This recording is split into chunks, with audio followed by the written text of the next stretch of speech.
acting is something that to this day, no matter how much I've succeeded and accomplished, I still have to fight every day to kind of prove myself. But with this is the first time that I could actually control my own career, my own life. If I have something on my mind, or if there's a story I find fascinating or a guest I want to talk to, I can wake up, turn on the mics, and Bree and I have a very loyal Bad for Business audience that's waiting for us.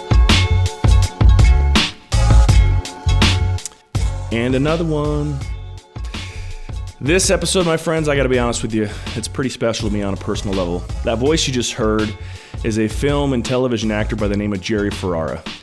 You might more notably recognize him from his role as Turtle in the TV series and movie Entourage. The Entourage movie just came out on June 3rd here in the summer of 2015. The TV show Entourage had 8 seasons and it was had a great run, huge following. I'm one of the biggest fans, love it. Anyway, I was able to get Jerry to spend some time with me to talk about some things that you might consider that an interviewer would ask somebody that's had the career that he's had in TV and film. And one of the things, though, that we talk about that you might not expect that we would talk about and that we actually lead the show with is podcasting.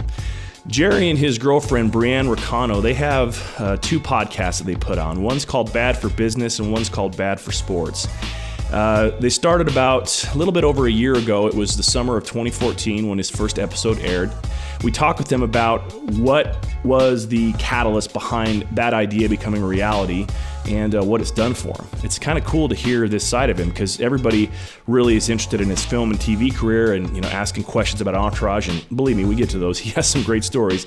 But to know kind of what he's got going on the other aspect of his life and his entrepreneur ventures, it's pretty cool. One of the other things that Jerry's involved in is there's a restaurant in Southern California called Fat Sals. It's a sandwich place. It's an ode to his buddy, and it was a small storyline as well in the Entourage TV series, and it's doing quite well. If you're in Southern California, go check out Fat Sals. If you're not, listen to the Bad for Business podcast and check out his stuff. That's really quite a fun thing he's got going on. Before I jump into our intro and then right into the interview, I need to do 2 things. One of the things I need to thank Hope Gold Coin for being a sponsor of this show.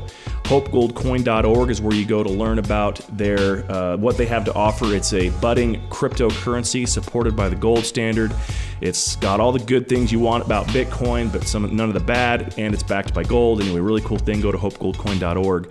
Another thing I wanted to let you know of is that this is typically in my show, we have 2 segments. This show, 1 segment. As soon as I have the intro roll and the interview starts with Jerry, that's it to the end. I had such a good time with this interview that I wanted to say thanks, Jerry. When you're listening to this, you made my day. We recorded on the morning of my 40th birthday. It was an incredible thing for me. Like I said at the beginning of this intro, special moment for me. Thanks. But enough about me. Let's get to the interview. Here's the intro. Enjoy the show. Hey everybody, welcome to The Rules of Success. We discuss the topics that help you see things in a different way. We talk balance in body, being, business, and relationships. A podcast about success? Yeah, that's us. Here's your host, Bryce Prescott. All right, everybody, we are back for another one. Got here even though it hasn't happened yet, my favorite interview thus far. My man Jerry Ferrara is here with us. What's going on, big guy? Hey, look, it's good to be here, number 1. And number 2, it's kind of hard to live up to one of your favorite interviews ever, even because it hasn't happened yet. So hopefully I don't screw this up. No, you'll be good, dude. It's kind of funny. I get how it goes, man. I mean, you and I don't know each other, but, I've watched you from afar and been a fan of your work. And so there's this kind of even nervous energy that I've got right now talking to you. But you on the other side, this is kind of just what you do. So I'm seriously super grateful that you're willing to come on my show and talk to my listeners about what you've got going on. Oh, bro, believe me, I know the exact feeling. We started our podcast a little over a year ago, and I think like one of our 3rd or 4th guests was Ronda Rousey. Yeah. And I was just starting to get to know her because she had worked on the Entourage movie. I knew her okay, but not all that well. So she came into the studio, and I mispronounced her name. And I was like, hey, there's another episode of Bad. Joining us today is Ronda Rousey. All of a sudden, I turned into like a New Zealander. It was the weirdest thing. So I'm flattered that you feel that way because I am no Ronda Rousey. So, but don't be nervous, bro. You're just talking to one of the boys. No, it's all good. You know, it's kind of funny. Not too long ago, I was able to interview Boss Root, and I'm sure you're familiar with Boss. Sure. And had a little bit of that same nervous energy, and just like with you, he made it really easy to chat, just to be a couple boys and a couple guys at a bar talking about dumb shit. So yeah, fortunately for you, as I get older, I love to hear myself talk. So this is going to be easy. I'm in that same school, dude. Like I started my podcast back on we launched on Black Friday after Thanksgiving.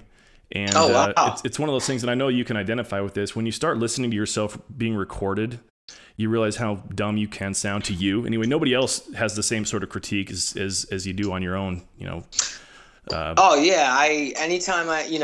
anytime I would listen to some of the episodes back in the early months, I don't do it anymore. Bree handles all that because she's just way better at it. But you just become conscious of like, wow, I say literally all the time, and I say all the time, and I interrupt guests all the time. I say all the time. Like you just become conscious of all this stuff. I think I have a terrible voice. So the key is, you're producing and everything, so you got to listen to it. Just try to ignore the sound of your own voice as best as you could. I've gotten okay with it. It was a rough go at the beginning. Since you kicked open that door, I have some podcasting questions I want to ask you about. I know that you're my man Turtle from Entourage, but a lot of the listeners of this show are podcasters themselves and entrepreneurs that are kind of in that space of the hustle. And so I think that I'm really curious kind of how you guys do it. To give you a bit of backstory, actually, I don't want to talk about myself too much. No, please, I wanted to let you know that the Bad for Business podcast actually inspired me to start my own podcast. Wow, is that true? That's absolutely true, and I actually have it on record in one of my earlier podcasts talking about it. I was sitting in a bar, well, actually a kind of a restaurant type of bar in Sao Paulo, Brazil. I was there for a business deal I do in my other life, and I had about a half a bottle of red wine on my belly. I'm sitting there eating a steak, and I had listened to several of your episodes on the flight down. And I thought, you know what, man? Like he makes it really seem accessible. Like this isn't some super highly overproduced thing where you can't misstep a word. Like it's actually easy to express. And I've been one of those guys where I'm not afraid to talk. And so I thought, I'm gonna pursue this a little bit. Anyway, so you played a part in the creation of my podcast career. So thank you for that. That's really awesome to hear. By the way, I don't feel worthy of that, but. That's pretty cool, honestly, man. I feel like I've accomplished something now. Yeah, dude. Well, it's 100% true, and it's on record, so you can. I'm not BSing with you. Let me ask you this. We'll go back and fact check you, though. Don't worry. Okay, I think it's episode 5. It's called From Brazil to Black Friday. Let's see. So let me ask you about Bad for Business. When was the idea for that podcast first conceived? The idea was first conceived. I remember exactly where, when, and everything, because it was right around the time of Bree. And for the audience listening, we keep mentioning Bree. She's first and foremost my girlfriend, but in addition to that, she also is the producer of the podcast and is the reason why I'm able to do it for multiple reasons. But it came to fruition, basically.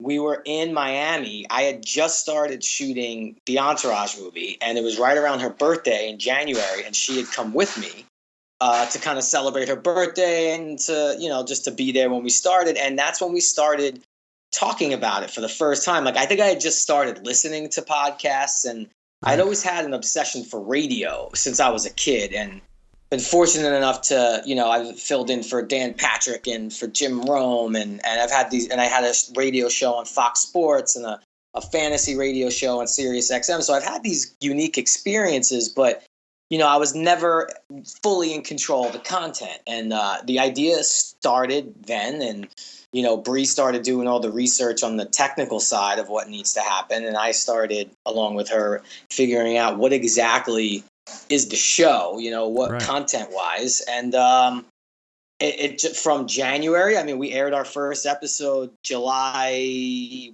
11th, so we just had our 1 year anniversary. And so it took about 6 months to get it on the air, and we've cranked out over 50 episodes of that. We have a separate sports podcast now that we do a lot of fantasy football talk on, and I guess the real start was my love for radio mixed with Bree's journalism degree that she has, coupled with the fact that, with acting, I love acting. I'm always going to act, and I want to get behind the scenes more and more as I get older. But acting is something that to this day, no matter how much I've succeeded and accomplished, I still have to fight every day to kind of prove myself. And I can't wake up tomorrow and say, hey, I want to act tomorrow. It just doesn't work that way. But with this is the first time, besides like whatever writing I've done, that I could actually control my own career, my own life. If I have something on my mind, or if there's a story I find fascinating or a guest I want to talk to, I can wake up, turn on the mics, and Bree and I have a very loyal Bad for Business audience that's waiting for us. And it's just been so cool. It feels like a mom and pop kind of business, which doesn't really exist anymore, but in this space, it certainly does. Right. I totally get that, man. That's, it's this easy electronic pulpit that we can grab at any time. The entry point for podcasting is really almost nothing. I mean, it doesn't take very much to get into it.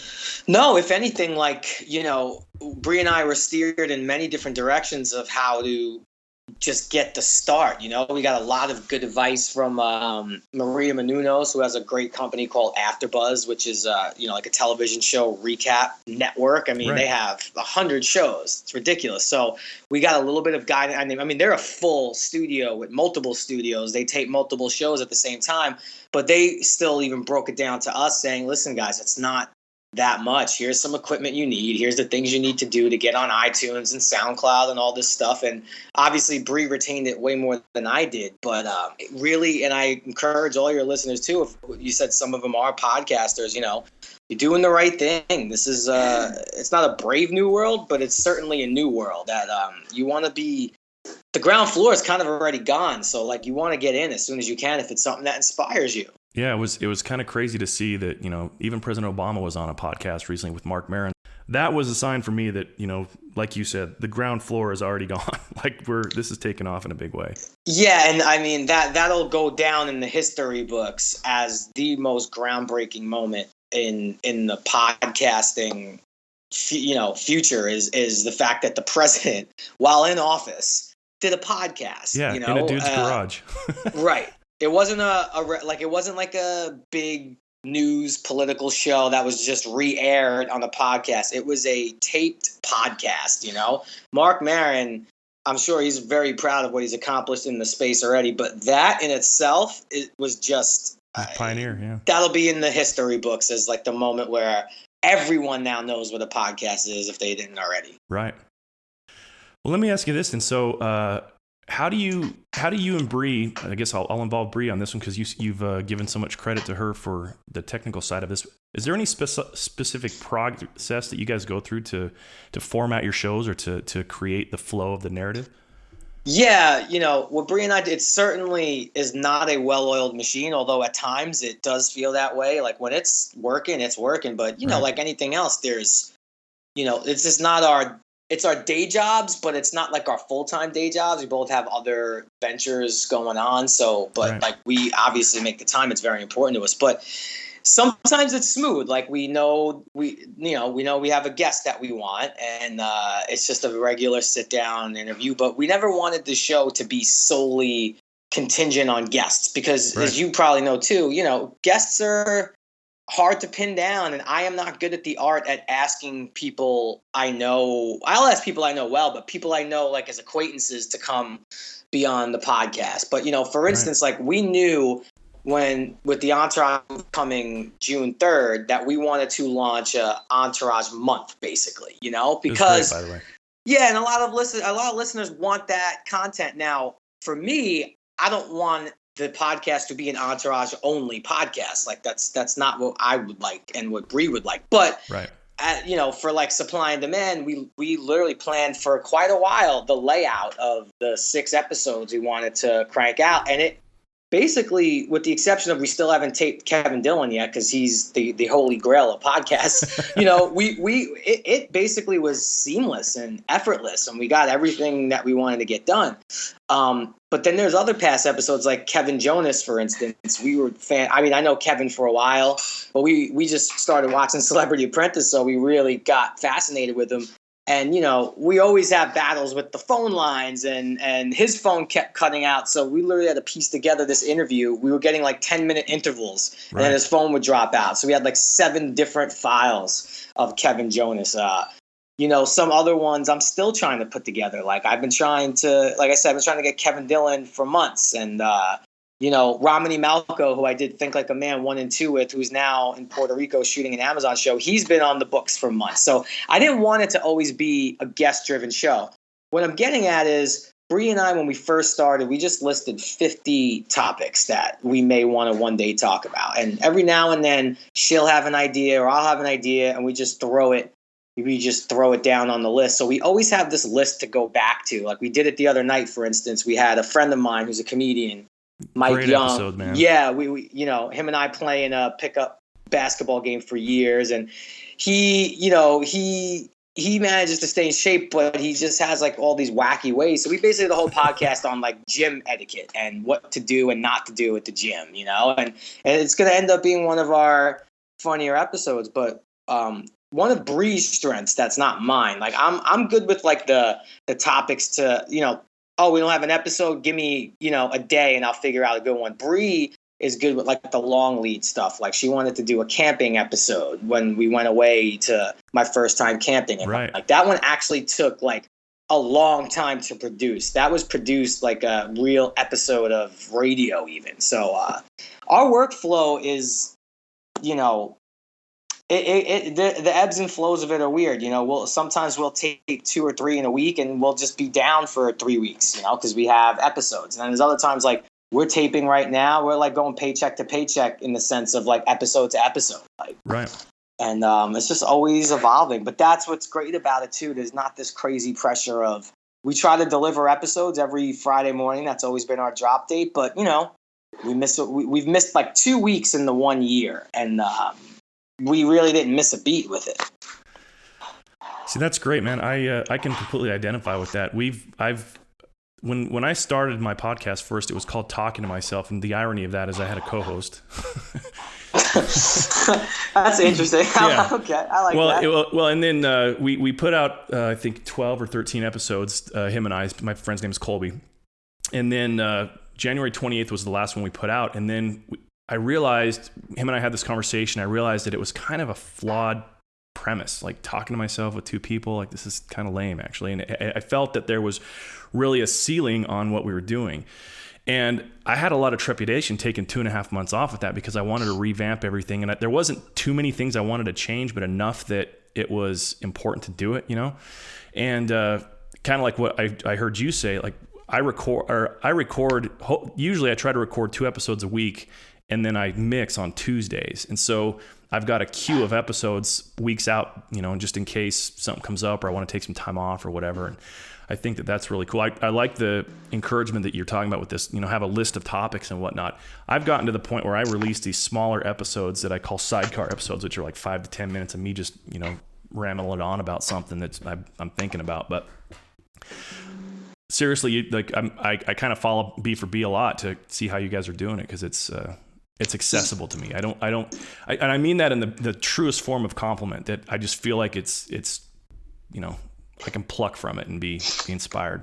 Yeah, well, one of the other decisions that we both made, and I don't know if it was her or my idea, I don't know who started it, but kind of leaving some of the errors in there. And at first it kind of just became like, well, this is going to be difficult to correct because we don't fully have the editing down yet. I mean, We did have help from a professional editor and stuff, but it just became part of we think some of the magic of the show is just leaving some of the mess ups. Like we have some great advertisers now. I always have a hard time with the ad reads and how to work them in there. And it's actually become a funny bit. Like our openings, like we're always like starting again. That's the thing we do most is probably we start the opening 3 or 4 times, and that's kind of become it. Like, leave. I think leaving in some of the mistakes, to let people know, like, hey, this isn't a professional radio show. It is a professional podcast. And part of that charm of that is you're learning with us. And maybe that's what helped inspire, like you said,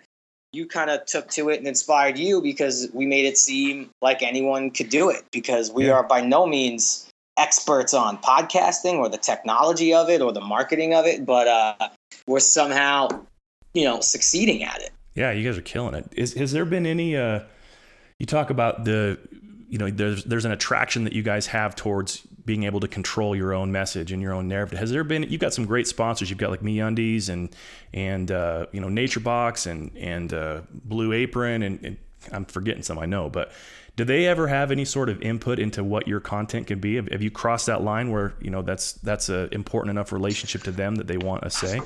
You know what? I haven't crossed that line yet. And look, the sponsors are great. I didn't, of course, look, I want to make money doing podcasts like anybody else, but that's not the reason why it started. It wasn't like, oh man, and I'm not even trying to like show off like I got all the money in the world, but it wasn't done with the thoughts of like, let me see if I could earn a living.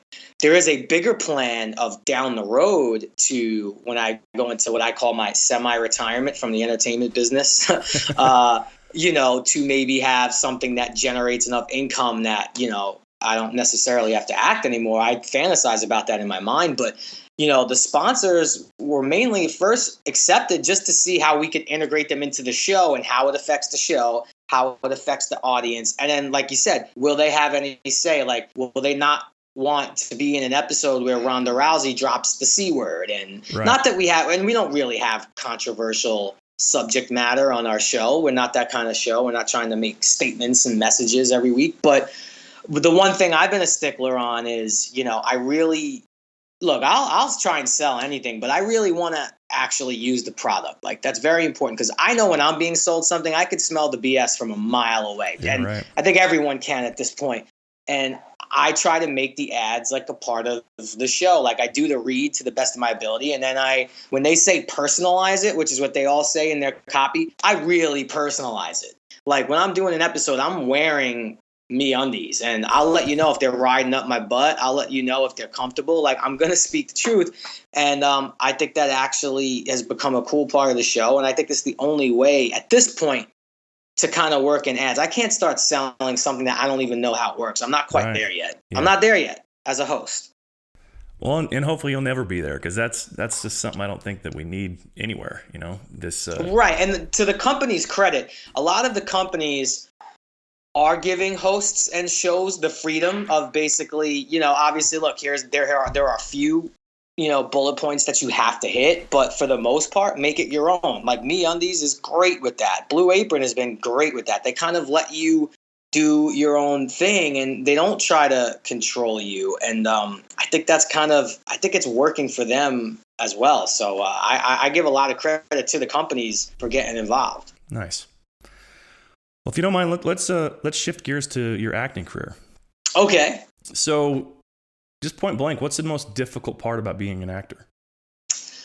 The most difficult part is kind of what I was alluding to earlier, which is sort of what led me to love podcasts so much, is that you can't do it whenever you want.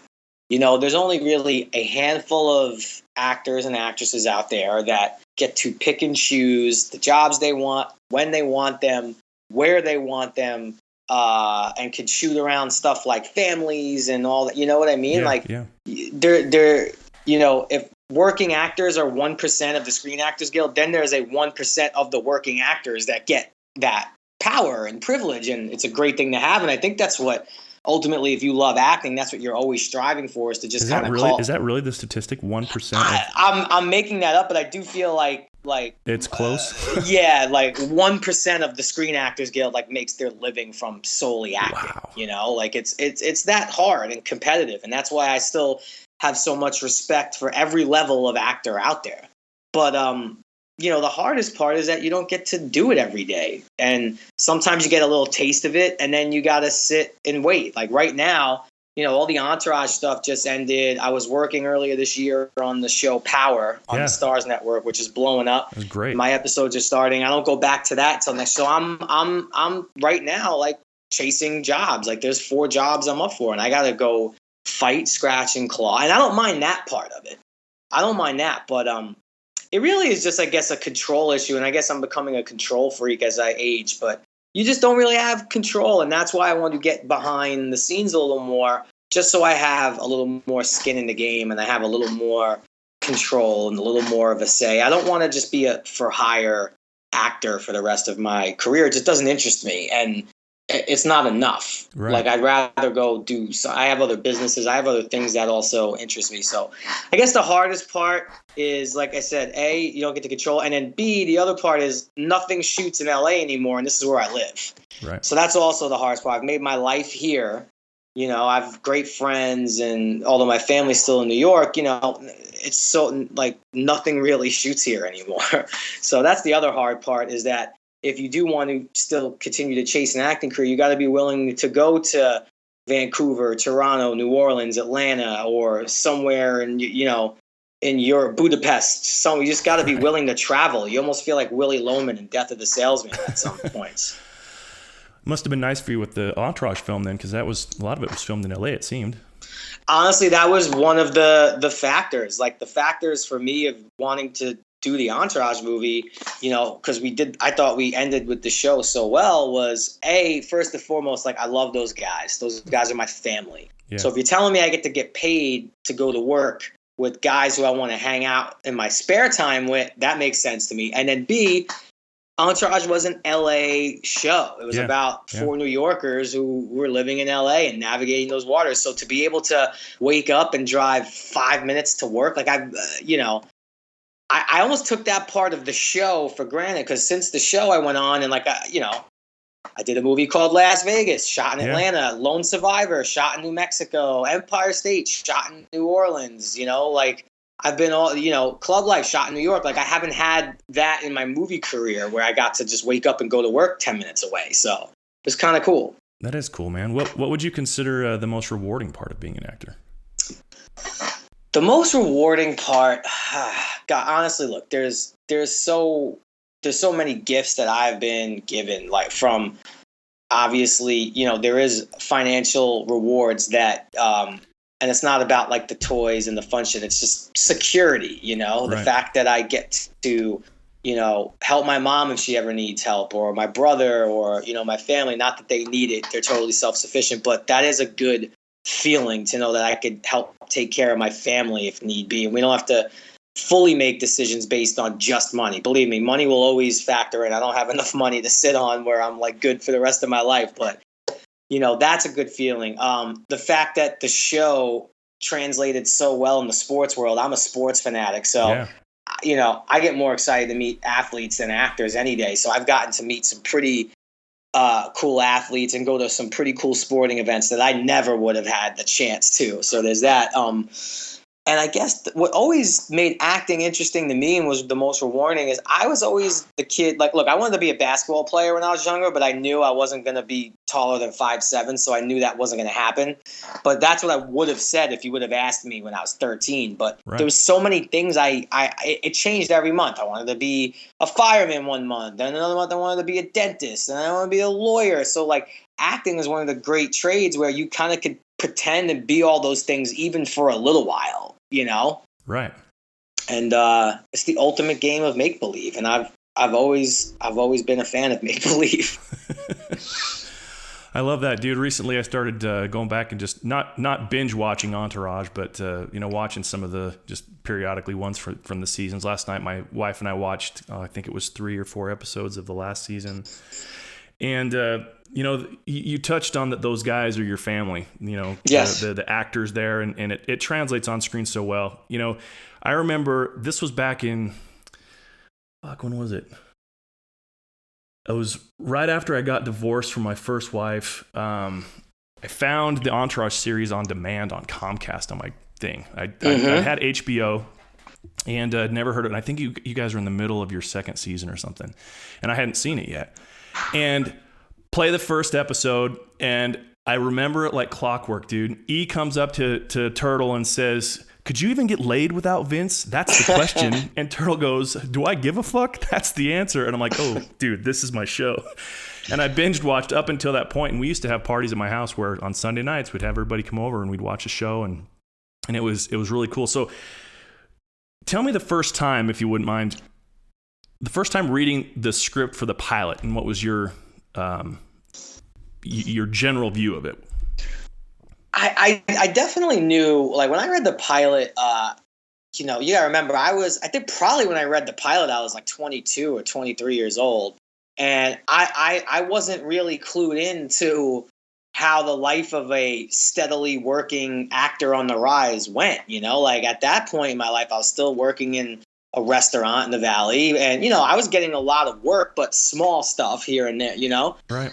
So I had no idea. So some of the stuff, like, I had a hard time understanding, like, why is my character so hell-bent on a private jet? Like, I only knew JetBlue at that point, and JetBlue was still kind of new back then. And I was, like, still scared of flying. So, and then just, like, I didn't, not that I didn't get it, I just didn't understand it. And then, what drew me to it was, like, I got the friendship angle right away, because, like, it reminded me of how me and my boys back in Brooklyn were. The way the dialogue was that Doug wrote was very much how we used to break each other's balls. And also I related to the fish out of water of being from New York, living in LA, which is like Mars to a kid from Brooklyn. So all that made me say, like, there's definitely a lot of potential here. When we shot the pilot, none of us knew what the hell we were doing. We didn't know who these characters were. We had an idea, but we didn't know what they were going to become, obviously. I don't think Doug knew what he was writing and where he wanted to take it. He was very much like a by-the-episode kind of guy. It wasn't until, like, the middle part of season 2 where we all really started to get comfortable in those characters, and Doug was really killing it with the episodes. And then that's kind of where people really started to watch. Like, nobody knew what the show was in the beginning. It was so hard to get a cameo in those first 2 or 3 years, and everyone was still trying to figure us out. And it wasn't until we got nominated for a Golden Globe, like, in our first season. So I literally went from working in a restaurant to, like, a year later, I'm in a tux, like, sitting next to George Clooney at the Golden Globe Awards. So I very much was going through the Entourage stuff while the guys in the show were going through it. Thinking about that, I wonder if there was any of that kind of mystique that you just talked about. That, I told you last night we watched, first couple episodes of season 8 and the whole Johnny Bananas thing. And they didn't know if it was going to be a hit, but they felt it was. And maybe it's a leap, but I'm wondering if there was any inspiration from Doug when he was writing that, kind of with how you guys started, knowing it was going to be big, but not knowing, and there was a fear, and, are they going to pick us up? Are they not? Who knows? Man? I don't know if that was like a premonition. I just think that that's the way the business works, like, there's test screenings, and look, Entourage, the movie, was like one of the highest testing movies that I've ever seen. Like, we were testing in the 90s, and the movie did well, but by no means was like the blockbuster hit that we all thought it possibly could be.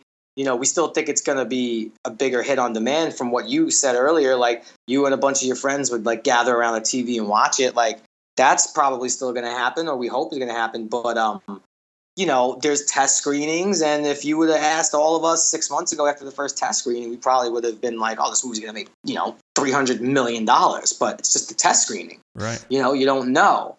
But so, like, I just think that wasn't Doug necessarily reading the future. I just think that that's kind of the nature of the beast, and there's egos. And if you remember that Johnny Bananas stuff, Andrew Dice Clay's character, who played by Andrew Dice himself, obviously, he's been burned so many times. Like, he was determined to learn his lesson and not miss the boat on this one. He felt it was a hit, and he wanted to get paid accordingly before the show even aired.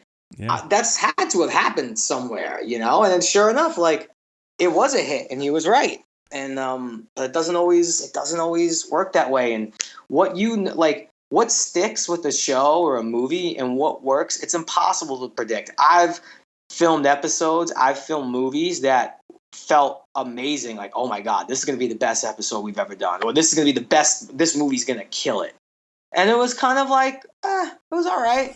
Then there's been ones where it's like, I have no idea if this works. This feels weird. Honestly, this could be a big, giant pile of garbage. Right. And I've done movies that have felt not that way as extreme, but it just felt like, God, is this movie even going to work? And then sure enough, it turns out to be great. So there really isn't a full-on formula as to what's going to work and what's not going to work. Yeah. I've had that exact same experience specific to podcasting where I'll record an episode with a guest or on my own, and I'll think it was horrible. And then I'll go back and it wasn't. Or I'll think things are just, the pistons are firing all together at the right time, and then I'll listen to it and it's, convoluted and the timing's not good and it doesn't work. So it's a interesting. It's every episode I've ever done. I look at Brie and I go, God, was that good? That doesn't feel, should we air that? Should we just put that on a shelf somewhere? And then sure enough, people hit me on Twitter and are like, we love that episode, blah, blah, blah. It's like, who knows? Who knows? Dude, your Brett Ernst episode had me rolling, man. I was loving it. There was such a friendly rapport between you guys. I mean, you could tell you'd known each other forever.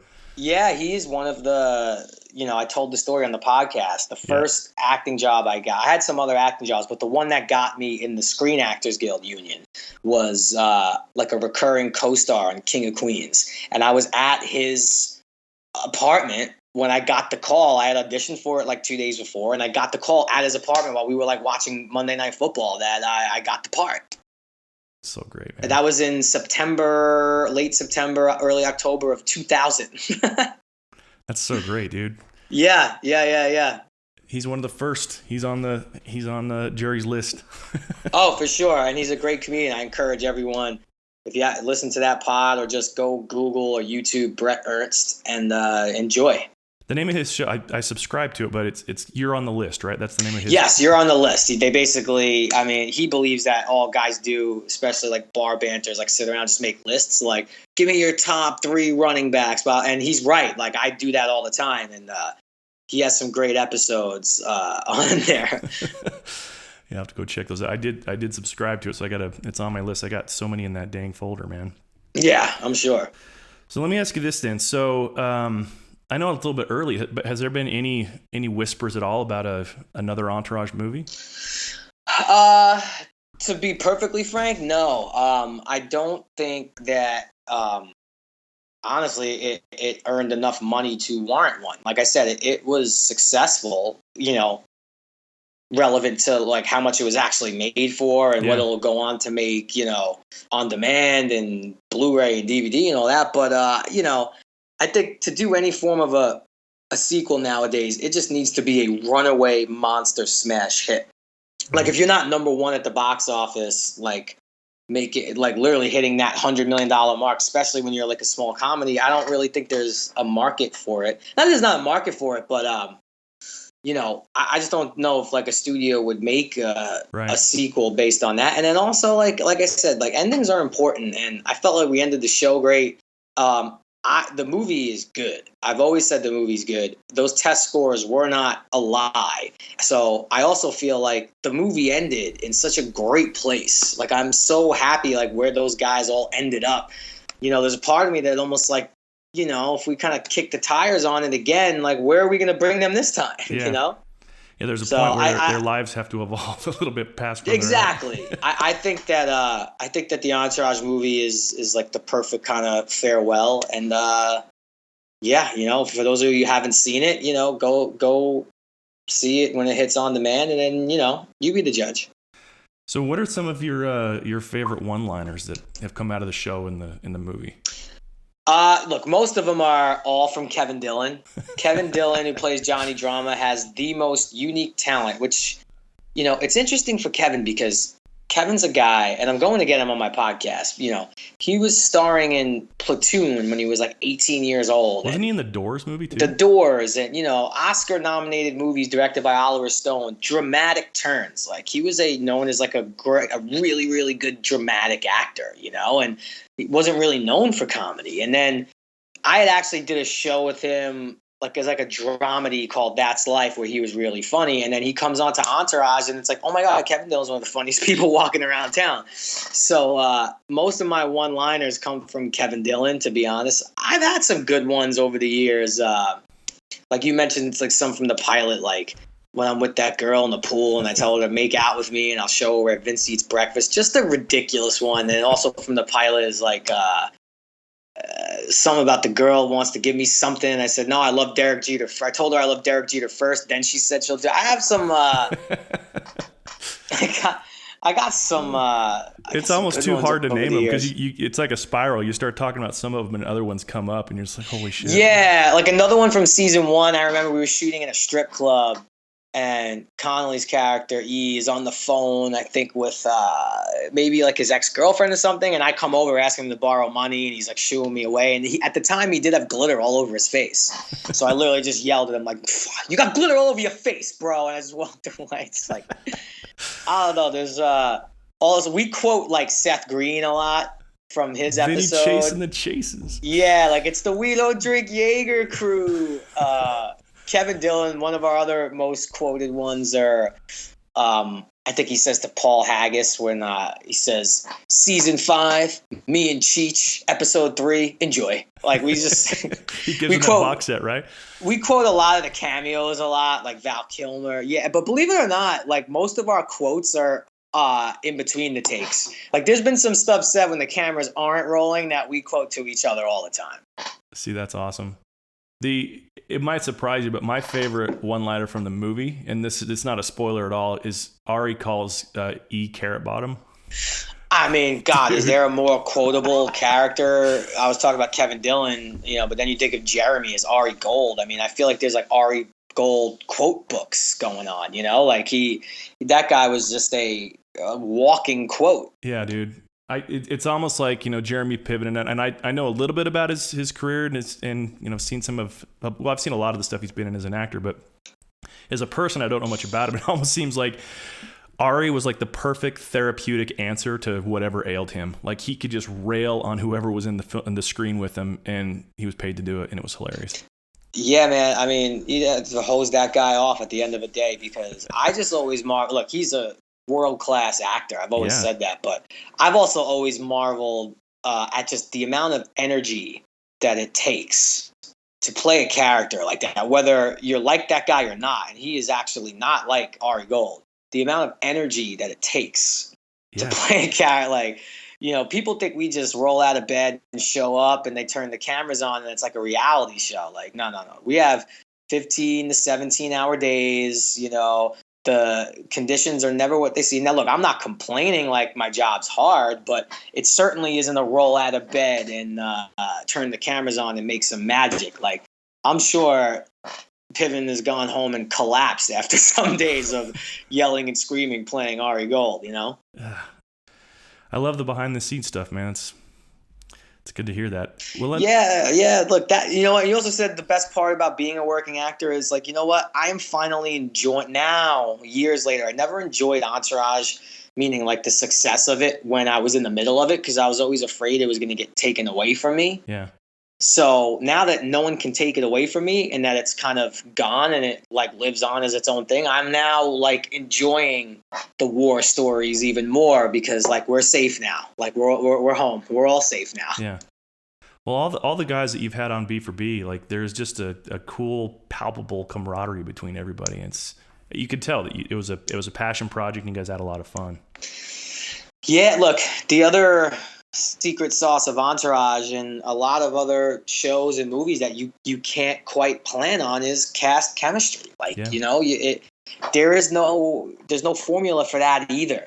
I've seen cases where two people have absolutely loved each other, guy, girl, whatever, and just didn't really have a ton of chemistry. Then I've seen the opposite. I've seen two people who really didn't think all that much of each other, and they had tons of chemistry on set.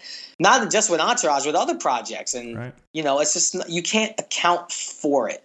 When it happens, I think that's what could take like a good show and make it great, Or take a show that's like, it's okay, and make it a good show. It really can be the thing that gets you over the hump.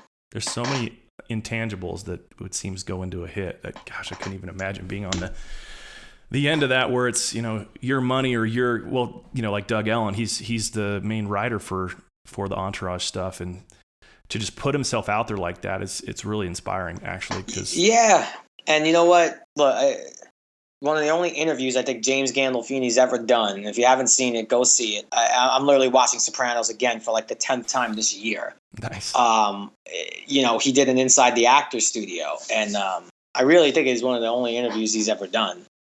While Sopranos was at least going on. And, he kind of asked, like, what's the most important part of the process for you? And he literally says, like, the page. Like, it has to be there on the page. So all the other stuff I'm saying is true. That could take you to the next level. But you still have to start with some words on the page that are good. And Doug did that from moment one. Is he as funny in person as he is on the page?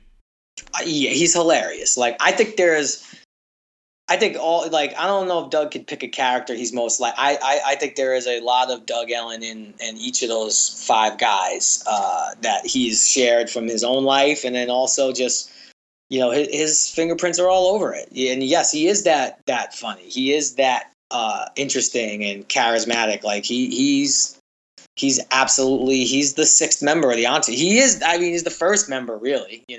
Yeah, that's cool, man. Well, I want to respect your time and get you out of here. I just have a couple more questions if you're okay. Yeah, with sure. A couple more minutes. What would be some advice that you would give to young actors that are trying to break into the business? I've been asked that before. That's like a tough thing because, like I said, here I am at 35 years old doing it for almost 20 years. And like, I'm in some ways still trying to break into different parts, and I don't really know fully the exact way to do it. But the just bare bones basic, and for someone young, you need to love it. It needs to be an absolute passion of yours. Like, if it's the fame that interests you and the money and all that stuff, like, you're probably in the wrong line of work, because that's really hard to sustain. And, people kind of smell that. And that's like it'll just beat you down so much. You won't be able to last. Like, this business is designed to make you quit. It really is a strong will survive. And in order to do that, I think you can only do that if you love it. I think if you kind of just like it, but you love all the things that come with it, I don't think that's enough for you to withstand the tough times that you will ultimately have. Martin Landau, who was on Entourage, HBO did this documentary kind of like reflecting back on Entourage, and they interviewed Martin Landau, who, by the way, you want to talk about just legend, icon. I mean, he was doing scenes and was like his best friend growing up in the business was like James Dean. Wow. And Brando, and just, if you're ever going to listen to someone speak on acting, that's the guy. And what he always said that he enjoyed the most about Entourage was just, it was a look of how hard it is to not only get a career in acting, but to maintain a career in acting. And if you look at the scope of like the Vincent Chase character, he was like up and coming movie star. Then he hit blockbuster status. Then he was reduced down to, he rolled the dice on an indie that crumbled and ruined his career. Then he couldn't get hired. He was in movie jail, only to get reborn again, only to lose it again, the drug. Like, it's that hard. No matter what level you're at, there's always going to be this constant roller coaster. So you need to love it in order to withstand the ups and the downs. And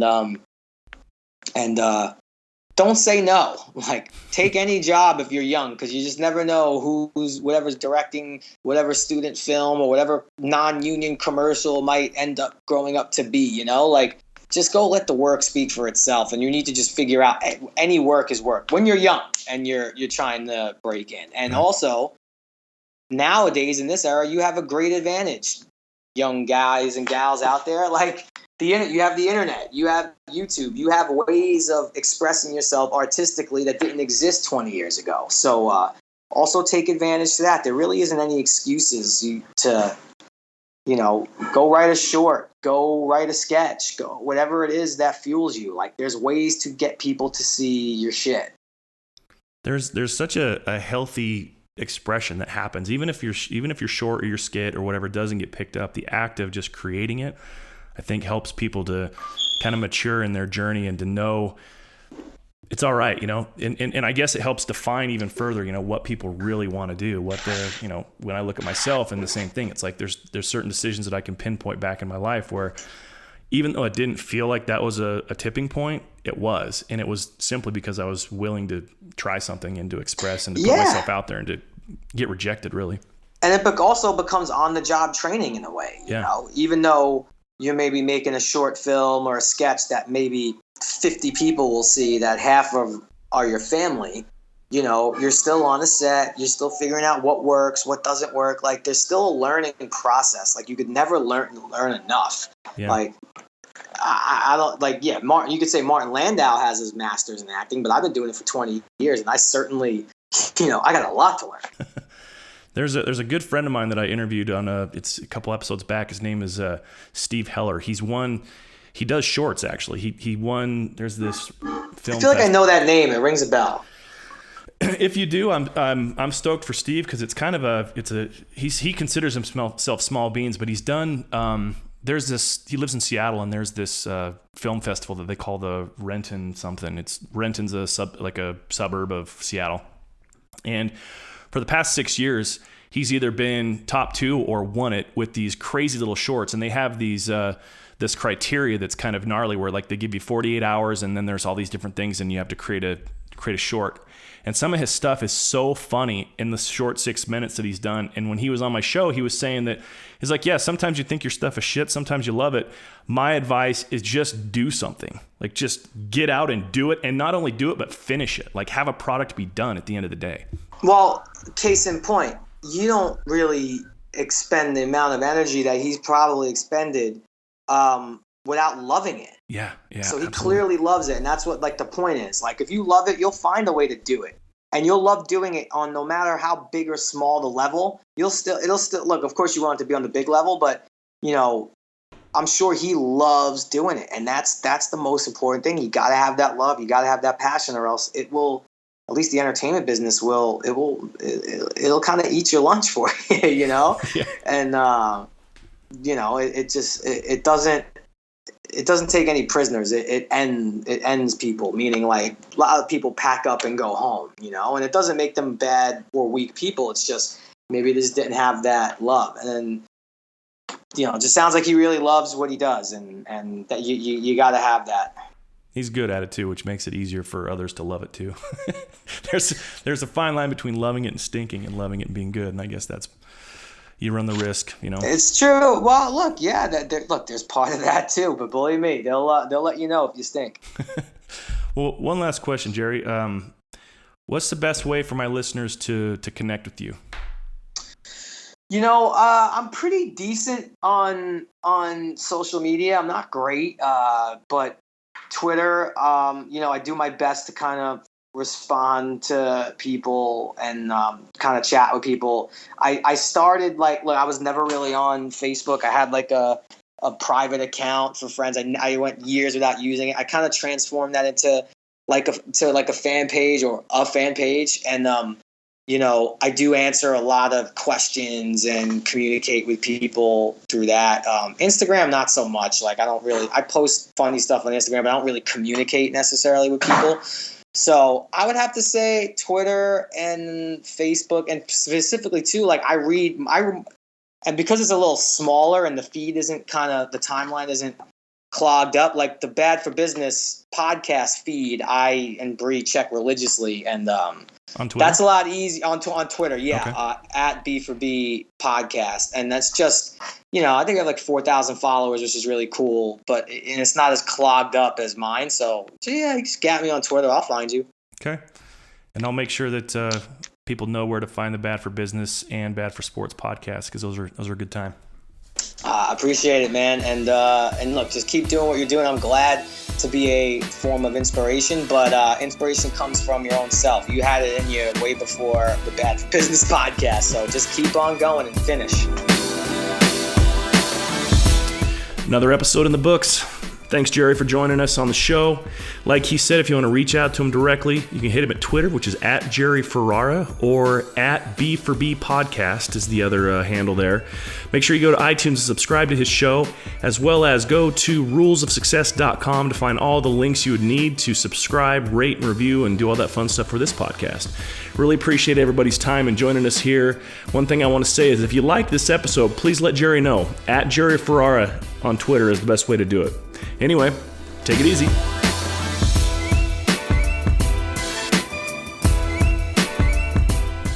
Hey, what's going on, everyone? It's Trent Outson, aka 6 Cents. Thanks for tuning in to the Rules of Success podcast. Next week, join us again for another ride.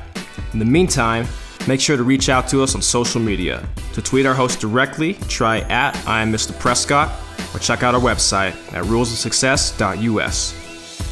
Until next time, take it a day at a time.